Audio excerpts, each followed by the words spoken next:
closed? I was in One World Trade Center. And what was it like in there? Did they start evacuating? Yeah, because as soon as you got hit, I was thrown to a window. So I was very lucky to get out. There's a lot of people that didn't get out. There's a lot of people coming down the stairs, burnt up. It's bad. I was on the 36th floor of Building 1. All of a sudden, it was like an earthquake. Just shook. The building was shaking. Then I saw chunks of debris just falling down because I was close to the window. It was unbelievable.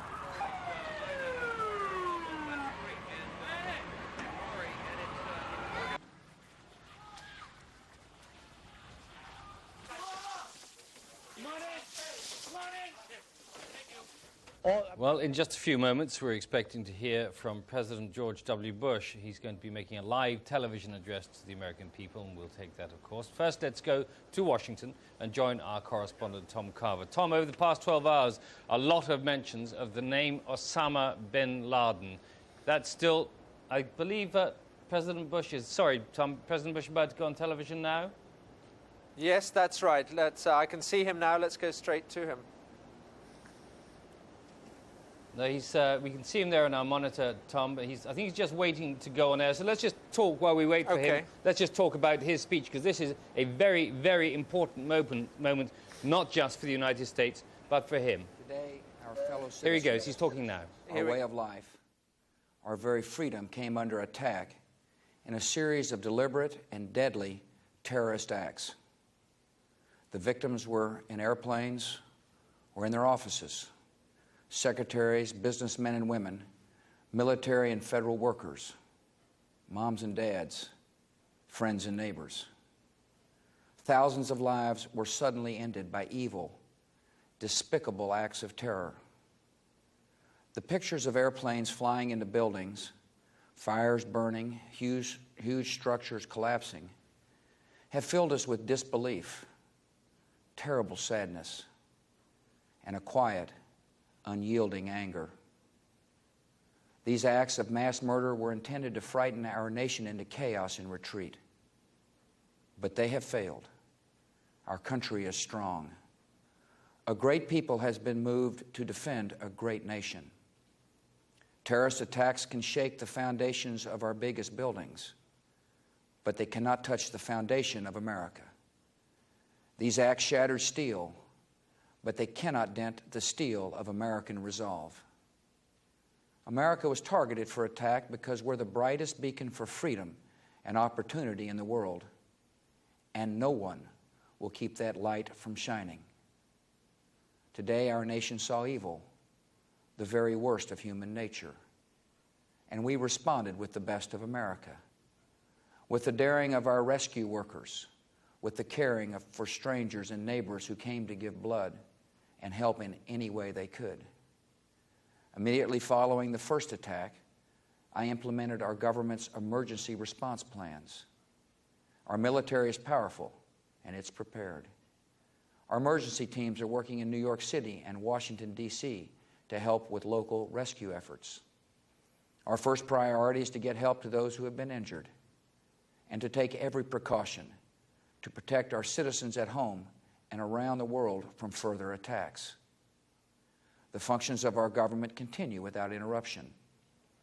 Federal agencies in Washington, which had to be evacuated today, are reopening for essential personnel tonight and will be open for business tomorrow. Our financial institutions remain strong, and the American economy will be open for business as well. The search is underway for those who are behind these evil acts. I've directed the full resources of our intelligence and law enforcement communities to find those responsible and to bring them to justice. We will make no distinction between the terrorists who committed these acts and those who harbor them. I appreciate so very much the members of Congress who have joined me in strongly condemning these attacks. And on behalf of the American people, I thank the many world leaders who have called to offer their condolences and assistance.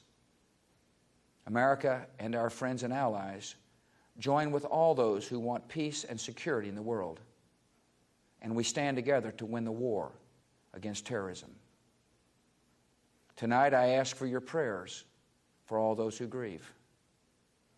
for the children whose worlds have been shattered, for all whose sense of safety and security has been threatened.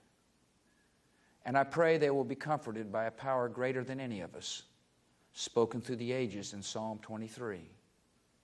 Even though I walk through the valley of the shadow of death, I fear no evil, for you are with me. This is a day when all Americans from every walk of life unite in our resolve for justice and peace. America has stood down enemies before, and we will do so this time. None of us will ever forget this day, yet we go forward to defend freedom and all that is good and just in our world. Thank you. Good night, and God bless America. A fairly brief, succinct speech from the President of the United States, but full of substance and significance. These attacks, he said, may shatter steel, but they cannot dent the steel of American resolve. Thousands of lives, he said, were ended in the evil of these attacks, but, he said, the financial institutions of the United States remain strong, the economy open for business. The search underway for those behind the attacks, and he said, we will make no distinction between the terrorists who carried out the attacks and those who harbor them. Well, Tom Carver, our correspondent in Washington, was listening to that speech, and that's perhaps a fairly ominous sentence, Tom, in view of what we were about to talk about earlier, and the finger of suspicion pointing at one Osama bin Laden. That's right. I think that is one of the most key sentences in that speech. Earlier, I was listening to Richard Perle, a senior member of this administration, a man with very close contact with the government, who said that if Osama bin Laden was responsible, then they should hunt down and pursue not only him, his organization, but any country that funded him, and that included Iran, Iraq, Syria, and Sudan, to name but four. So we can expect, I think, some sort of retaliation, certainly against Afghanistan's government, the Taliban, who have been sheltering Osama bin Laden, and against any others that America thinks might be bankrolling him. You may remember after the last attacks on the embassy, there was America, Bill Clinton at the time, sent in attacks against Sudan and Afghanistan. That clearly didn't destroy the Osama bin Laden network, and somehow George Bush is going to have to come up with something more persuasive, more devastating than simple missiles. But as you say, I think that was a warning to everyone around the world that America is now determined to go out and hunt down those that carried out these attacks. A lot of Americans would be hoping for words of comfort, words of support, words of resolve and encouragement, something to get them through this disaster. Do you think they heard the right words from their president?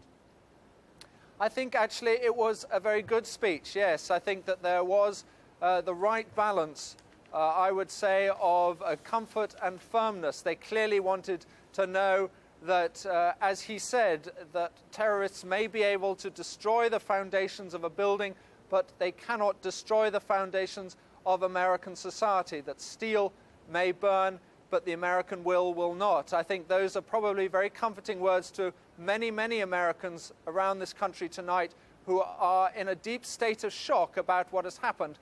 This, after all, is not a country that, with the possible exception of Pearl Harbor, but the mainland of America has never been invaded in any sense. And so there is a certain sense of tremendous security here, which maybe perhaps Europeans and other countries do not share. And that has certainly been shattered tonight. I think when he talked about the fact that America is the brightest beacon of freedom, clearly that is something that many Americans will sympathize with. But what they will really be listening for and what they will have been gladdened about was the words such as the American economy will be open for business tomorrow, the federal government will go back to work, and American way of life will continue. He said also, Tom, as you mentioned, that the search is already underway for those responsible. On the other hand, the FBI in Washington, presumably its headquarters, were among the buildings which were evacuated today. That's right. Every single federal building in this town was evacuated, including the FBI, including obviously the Pentagon, where there was one of these plane crashes, including Congress. And so really for most of today, this has been a town pretty much without a government. George Bush only came back here in the last hour or so. Having said that, though, clearly the government does continue. There's no question of who is in control in America tonight. And that's what he wanted to get across, that image of the president sitting there calmly in the Oval Office, at home, back in Washington, not underneath the ground in some nuclear bunker, and capable of continuing business tomorrow. Is there, as yet, though, Tom, any hard, direct evidence which points to any group in the Middle East as being chief suspects behind this outrage? Well, if there is, I'm not party to it, Bill. I mean, there may well be some very strong evidence out there. We know that the FBI gets many calls and alerts during the time, which never in fact surfaced publicly, about possible terrorist attacks, which they then manage to either prevent happening or dismantle the terrorist organization. Often these things are never made public because to do that would be to compromise further activities. And so I think it's very difficult to know what sort of evidence there is out there. All I can say, however, is that a formal member of this government has come out and said we hold anyone responsible for this. They're not even saying where they think it might come from. But unofficially, everyone is talking about Osama bin Laden as being the only group, really, the only man and the only organization capable of carrying out such a complex series of terrorist activities simultaneously. Tom Carver in Washington for the moment. Thank you very much. In the studio with us again is Dr. Martin Navius, a defense and security analyst. So the hunt, President Bush said, is already on for the people responsible. Where do they begin? Well, firstly, you asked the question of your correspondent, is there hard evidence? The problem here is that you will never find that kind of hard evidence. Up until now, the United States has often taken a quasi-legalistic approach to hunting down terrorists. You may remember after the attack on the US Navy ship off Yemen, they sent in the FBI agents, they look for evidence, they try and build up a case, bring them to trial.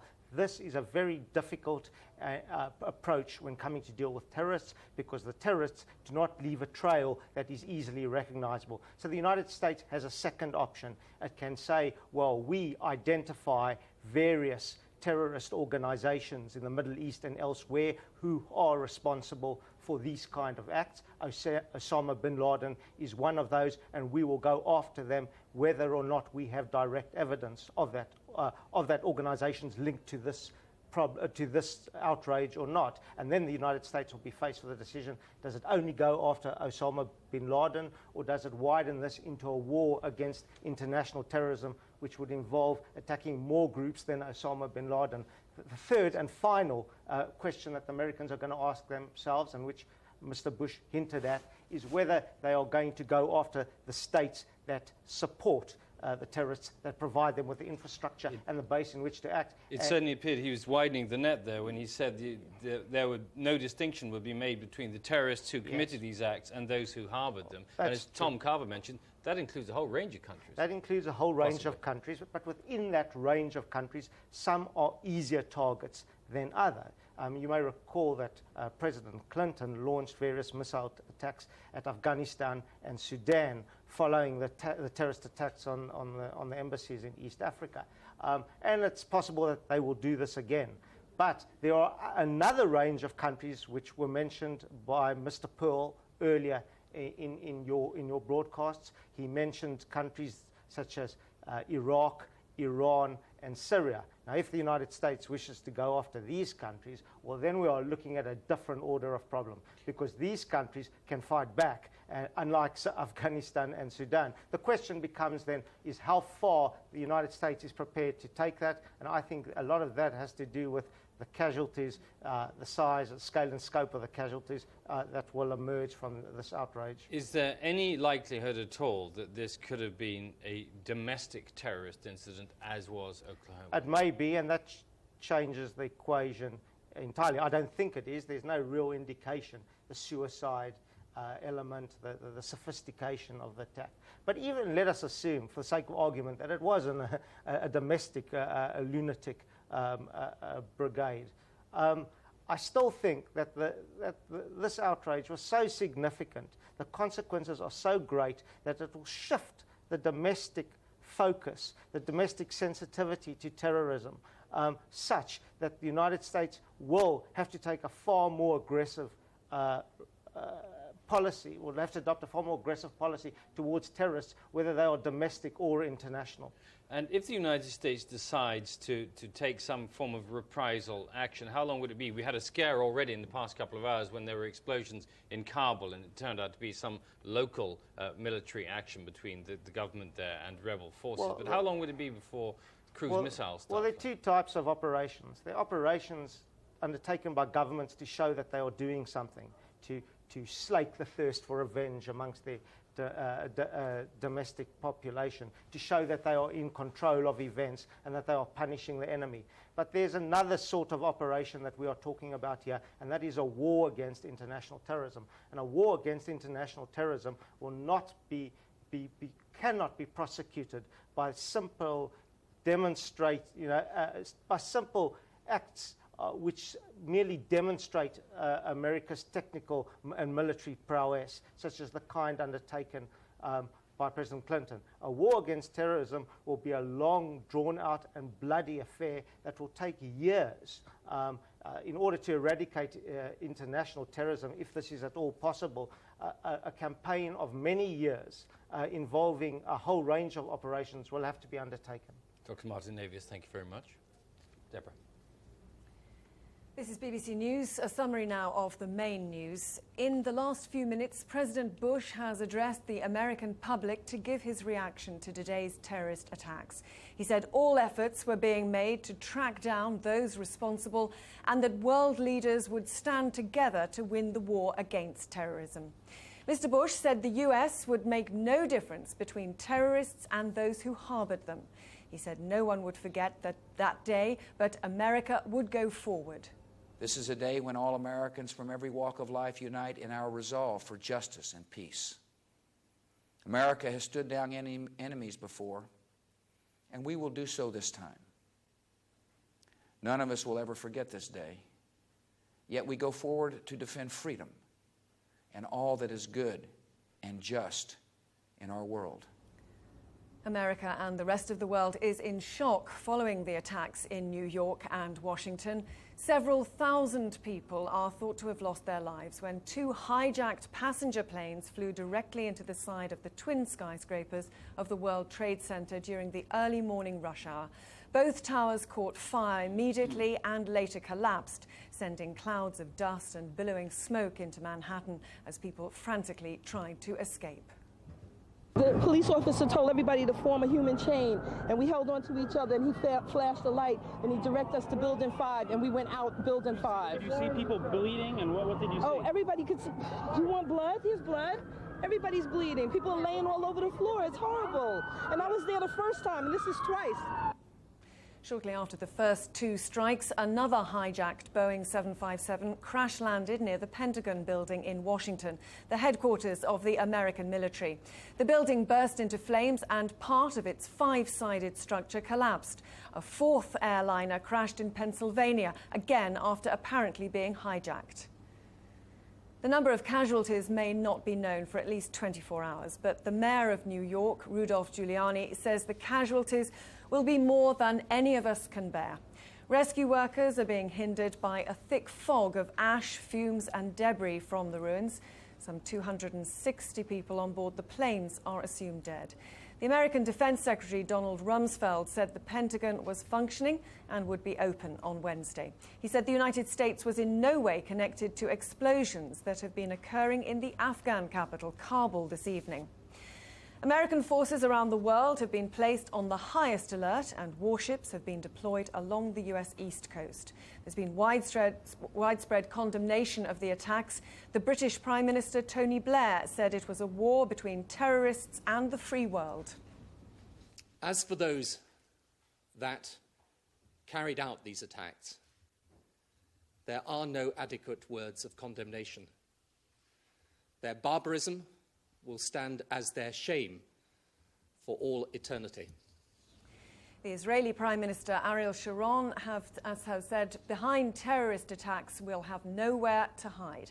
Suspicion has fallen on Islamic militant groups, including those associated with the Saudi exile Osama bin Laden, already wanted by the Americans.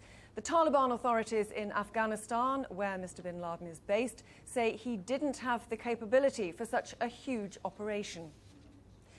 Many world governments have ordered defense alerts and called emergency security meetings. In Moscow, President Vladimir Putin spoke of inhuman attacks. The British Prime Minister Tony Blair spoke of a battle between the democratic world and terrorism.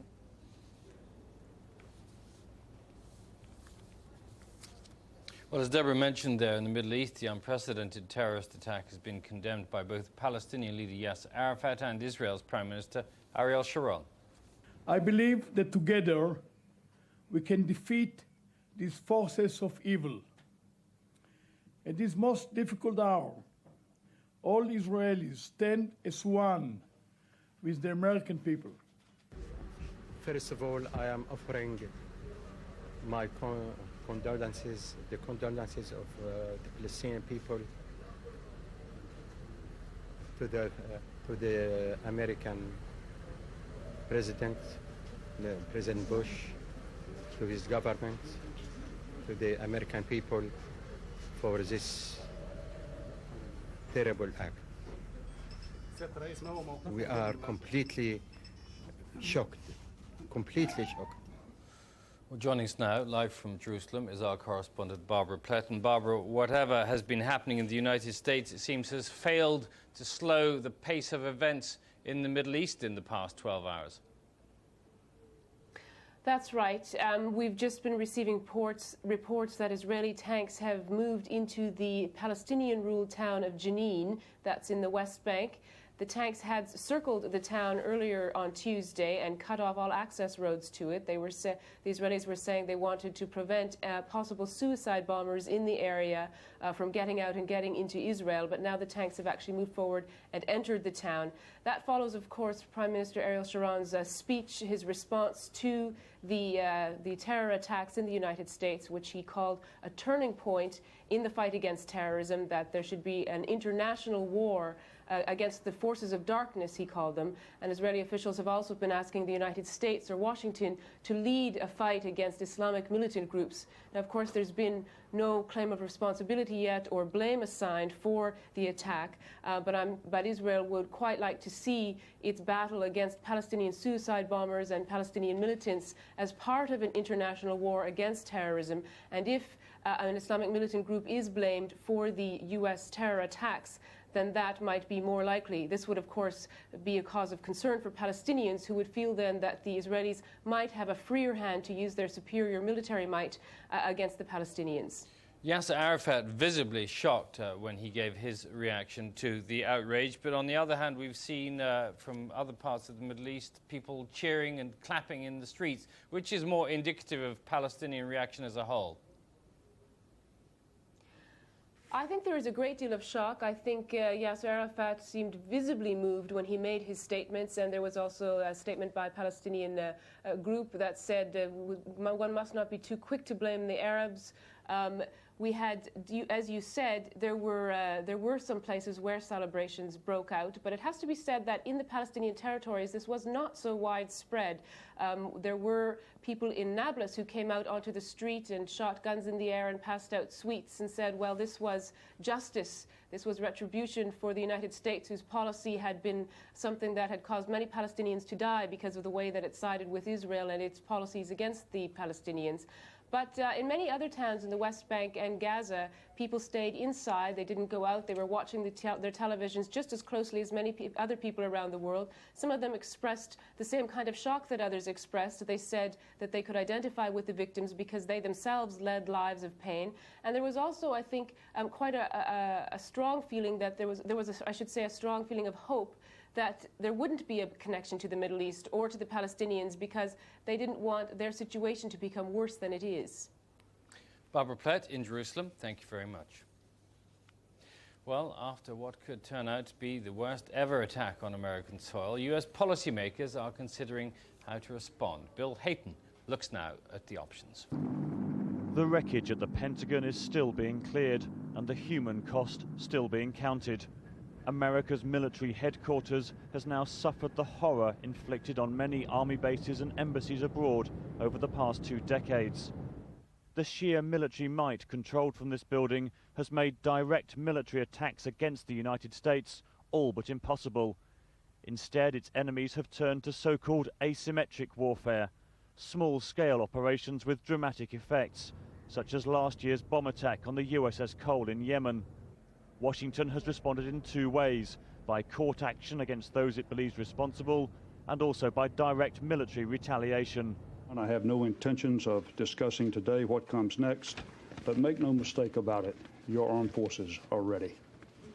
When Osama bin Laden's group bombed the US embassies in Kenya and Tanzania 3 years ago, killing more than 220 people, the response was dramatic.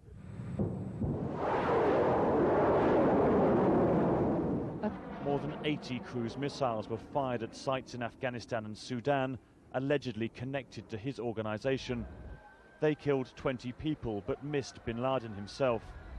The actual bombers were extradited to the US, and last May 4 men were convicted in New York and sentenced to life in jail. But retaliation doesn't always hit the right targets. In 1986, after 2 American soldiers were blown up in a Berlin nightclub, US planes bombed Libya, though it was later suggested that Syrian agents had been responsible. And Washington is being sued for millions of dollars by a businessman whose Sudanese factory was destroyed by a cruise missile after it was wrongly linked to bin Laden. The USS Enterprise is on high alert in the Gulf and will shortly be joined by another carrier group, projecting American power into the heart of the Middle East. There's massive resentment within the region over the way that power is used, creating the conditions for further attacks. America's leaders must now weigh up whether retaliation makes those attacks more or less likely in the future. Bill Hayton, BBC News. Well, now a summary of the main news. The United States of America has been hit by a wave of terrorist attacks, the worst the world has seen. 2 hijacked planes crashed into the Twin Towers of the World Trade Center in New York early on Tuesday morning, causing both buildings to collapse. A 3rd plane then struck the Pentagon in Washington, D.C., the heart of American military intelligence. A 4th plane, also believed to be hijacked, crashed in Pittsburgh in Pennsylvania. Thousands of people are feared dead. All air traffic into and out of America has been suspended, and borders with Canada and Mexico closed. President Bush has vowed to hunt down and punish those responsible. The events have been described as America's second Pearl Harbor. Such was the disbelief and horror at the terrorist attacks. We can take a look now at some of the images and reactions from eyewitnesses.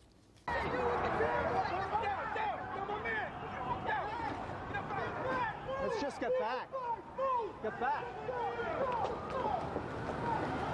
You want them gone? They just think there's going to be another explosion. Try to save people. In the moment we heard a big explosion coming down. Everything just went black. Everything came down, glass started popping. People got hurt, stuff went on top of them. And it was a big explosion. Everything got dark, real dark, like snow. You can see behind me, oh, this is not snow. This is all from the building. It was a terrible nightmare. Big explosion happened. Some guy came out. His skin was all off. I helped him out. This is him all over. There's people jumping out of windows. I've seen at least 14 people jumping out of windows. It's horrific. I can't believe this is happening. We heard a big bang, and then we saw smoke coming out, and everybody started running out, and we saw the plane on the other side of the building, and there was smoke everywhere, and people were jumping out the windows. I was in One World Trade Center. And what was it like in there? Did they start evacuating? Yeah, as soon as it got hit, I was thrown to a window. So I was very lucky to get out. There's a lot of people that didn't get out. There's a lot of people coming down the stairs, burnt up. It's bad. I was on the 36th floor of Building 1, and all of a sudden it was like an earthquake. Just shook. The building was shaking. Then I saw chunks of debris just falling down because I was close to the window. It was unbelievable.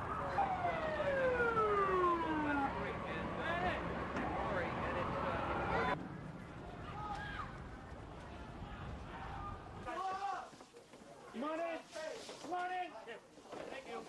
I'm coming down 6th Avenue. All the people traffic was running up. And I'm looking up, I'm trying to call the station, trying to find where we are. And I look up and the tower just starts crumbling down.